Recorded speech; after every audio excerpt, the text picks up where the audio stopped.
नमस्ते बच्चों। देखिए, पिछले लेसन में हमने पढ़ा था कि आनुवंशिकता क्या है, आनुवंशिक गुण क्या हैं, और वहीं से हमारे पास एक नाम आया था कि आनुवंशिकता की शुरुआत जो है वो किसने की थी बच्चों? मेंडल ने। ठीक है, तो आनुवंशिकता की शुरुआत, हमारे आनुवंशिकता की जो प्रारंभिक जानकारी मेंडल ने की थी, लेकिन उस समय आनुवंशिकता के बारे में जानकारी नहीं थी, गुणसूत्रों का और जीन के बारे में भी कोई जानकारी नहीं थी। तो आनुवंशिकता के जो नियम थे वो प्रसिद्ध इतने नहीं हो पाए थे, लेकिन हमारी आनुवंशिकता मेंडल के समय से प्रारंभ हो गई थी।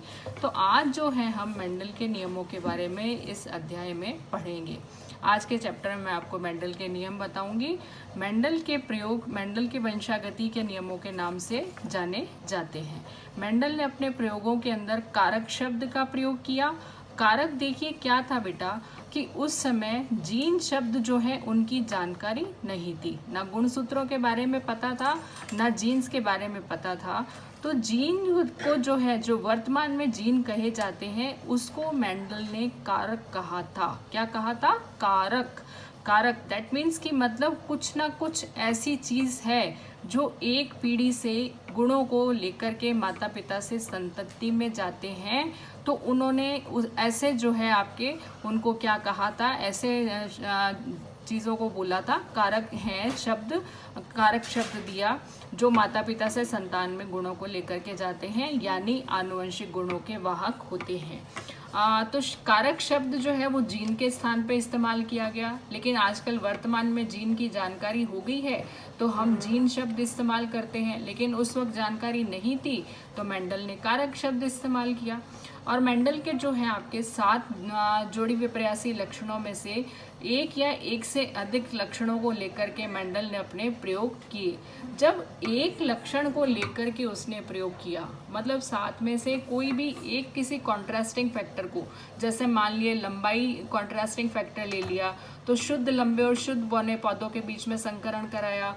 पुष्प का रंग ले लिया तो लाल और सफ़ेद पुष्पों के बीच में, मतलब कोई भी एक 7 में से कोई भी एक कॉन्ट्रास्टिंग फैक्टर ले लिया और उन्होंने अपने प्रयोग किए, तो वो प्रयोग कहलाए एक संकर संकरण कहलाए, यानी जब एक विपर्यासी लक्षण को लेकर के क्रॉस कराया जाए। दूसरा था उसके बाद में द्विसंकर संकरण, कि मतलब जैसे एक विपर्यासी लक्षण लिया गया और उसकी जगह जो है जब 2 लक्षण एक साथ ले लिए जाएं, जैसे मान लिए आपके बीज का जो है आपके आकार ले लिया गया, गोल और झुर्रीदार बीज, और आपके जो है बीज का कलर ले लिया गया, पीले रंग वाले बीज और हरे रंग वाले बीज, यानी 2 लक्षण एक साथ ले लिए गए। कौन कौन से 2 लक्षण एक साथ? बीज का रंग और बीज का आकार। तो जब 2 लक्षण एक साथ लिए गए तो उसको क्या कह दिया गया? द्विसंकर संकरण कह दिया गया। और बहुसंकर, जब आपके 2 से अधिक लक्षण एक साथ ले लिए जाएं और क्रॉस करवाया जाए तो वो कहलाएगा बहुसंकर क्रॉस कहलाएगा। फिर देखिए, जो उसने अपने मेंडल ने प्रयोग किए इनके आधार पे, उसके आधार पे उसने अपने 3 जो है आपके आनुवंशिकता के नियम दिए। कौन कौन से? पहला नियम दिया प्रभाविता का, दूसरा दिया युग्मकों की शुद्धता का नियम, और तीसरा दिया स्वतंत्र व्यूहन का नियम। एक एक करके अब हम तीनों नियमों के बारे में पढ़ेंगे। जो हमारा शुरू का प्रभाविता का नियम और युग्मकों की शुद्धता का नियम है, ये हमारा एक संकर क्रॉस के ऊपर लागू होता है, यानी जब एक लक्षण लेकर के क्रॉस करवाया जाए तब।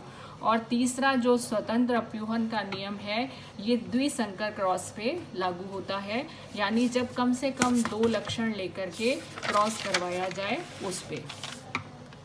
अब देखिए, बात आती है आपके सबसे पहले लेते हैं हमारा प्रभाविता का नियम। इसके अंदर देखिए मेंडल ने क्या किया, उसने किया कि उसने शुद्ध लंबे और शुद्ध बौने पौधों को लेकर के क्रॉस करवाया। ठीक है, शुद्ध लंबे और शुद्ध बौने यहाँ पे क्या हो गए? जनक, पेरेंट्स हो गए ये।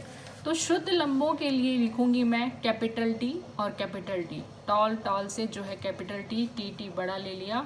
और शुद्ध बौने के लिए जो है मैंने लिया है, यदि मैं इसके लिए बड़ा टी लिखती हूँ तो इसके लिए बौने के लिए मैं ड्राफ्ट के लिए डी नहीं लिखूंगी, इसके लिए स्मॉल टी ही लिखा जाएगा।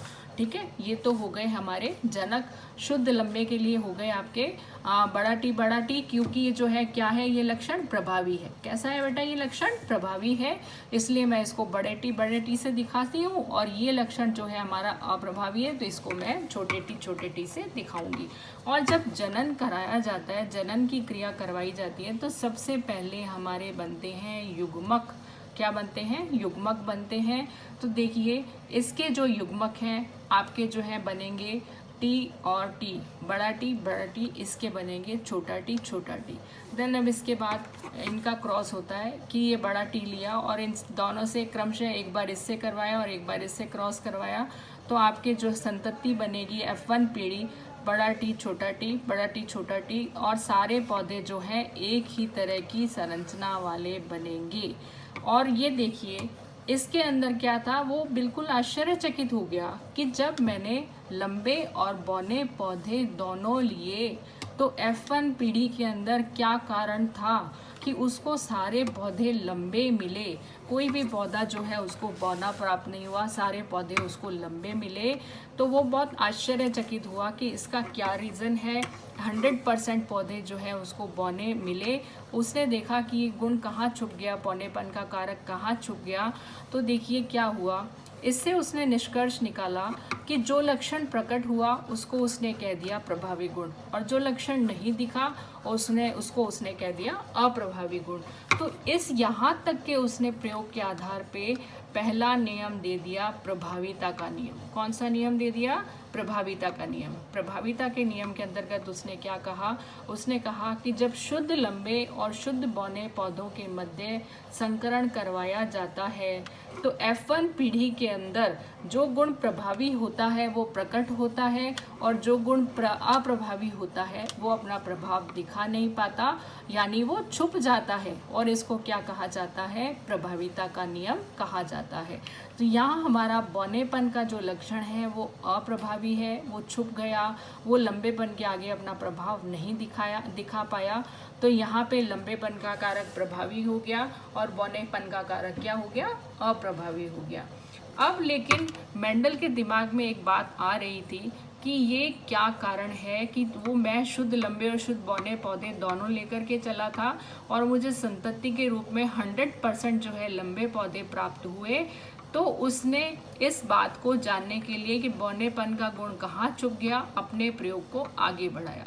उसने जो प्रथम संतति थी F1 पीढ़ी, उसके बीजों को वापस बोया, यानी ये जो संकर लंबे पौधे थे कैपिटल टी स्मॉल टी जिनकी जीनी संरचना थी, इनको वापस बोया और उसने F2 पीढ़ी प्राप्त की। तो देखिए कैपिटल टी स्मॉल टी, अब ये क्या किसका काम करेंगे, F2 पीढ़ी के लिए जनक का काम करेंगे।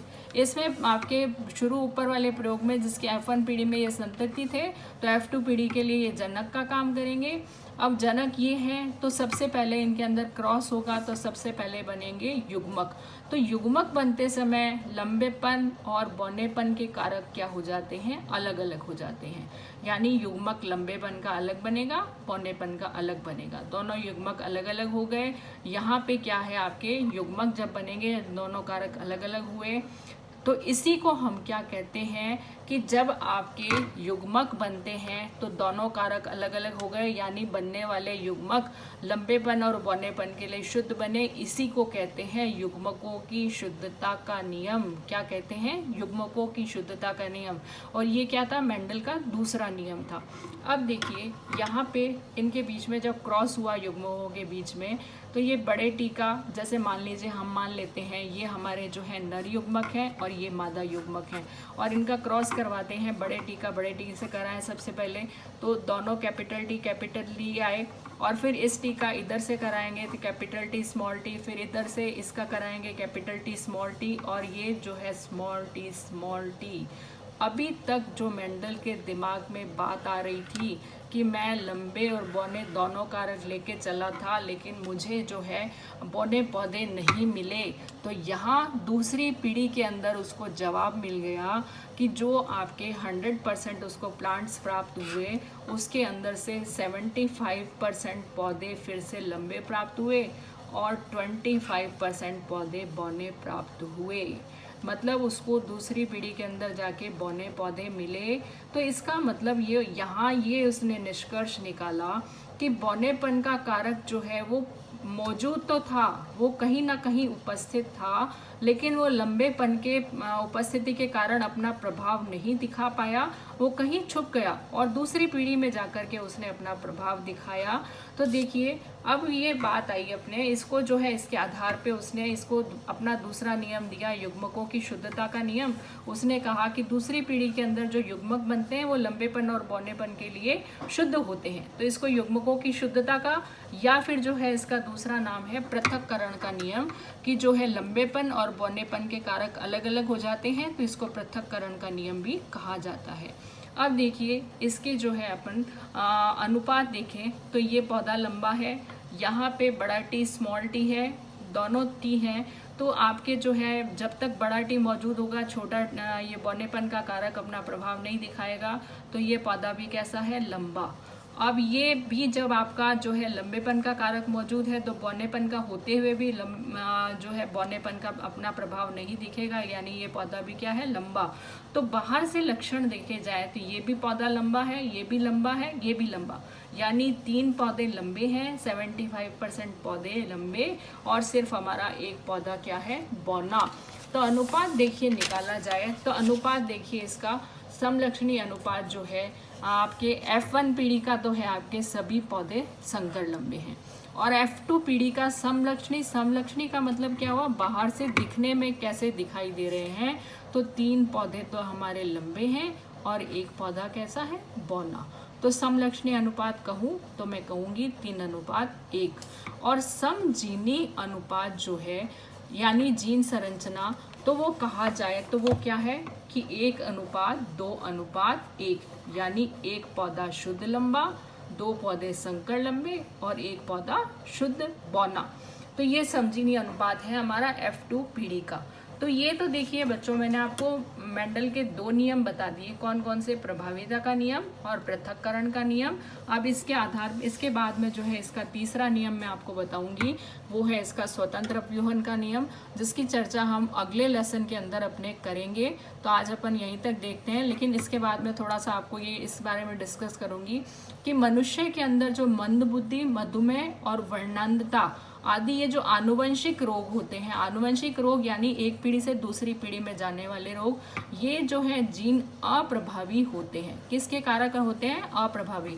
प्रभावी जीन की उपस्थिति में ये प्रकट नहीं हो पाते, यानी आपके वर्णांधता, मधुमेह और मंदबुद्धि, इनके सबके जो आपके जीन्स होते हैं, ये जीन्स कैसे होते हैं, अप्रभावी होते हैं, यानी प्रभावी के साथ उपस्थित होते हुए ये अपना प्रभाव नहीं दिखा पाते, और मनुष्य जो है पहले तो कैसे दिखते हैं, सामान्य ही दिखाई देते हैं। ठीक है, तो इन तीनों रोगों के रोग के आपके जीन कैसे होते हैं, अप्रभावी होते हैं। ठीक है, ये तो 2 आपके नियम आपने पढ़ लिए, कौन कौन से, एक तो पहला पढ़ा आपने प्रभाविता का नियम, दूसरा पढ़ा आपने पृथक्करण का नियम या उसको युग्मकों की शुद्धता का नियम भी कहा जाता है, तीसरा नियम है स्वतंत्र अपव्यूहन का नियम, तो वो मैं आपको नेक्स्ट लेसन में पढ़ाऊंगी। तो जो ये शुरू के 2 नियम हैं ये हमारे एकल संकरण क्रॉस पे थे, कि जब मेंडल ने एक आपके लक्षण को लेके क्रॉस कराया उस पे आधारित थे, और तीसरा नियम जो है हमारा द्विसंकर क्रॉस पे आधारित है, यानी जब 2 लक्षणों को एक साथ लेकर के क्रॉस करवाया गया उस पे। तो ये आज का चैप्टर हमारा यहीं ख़त्म होता है, नेक्स्ट चैप्टर में आपसे फिर मिलेंगे। Thank you.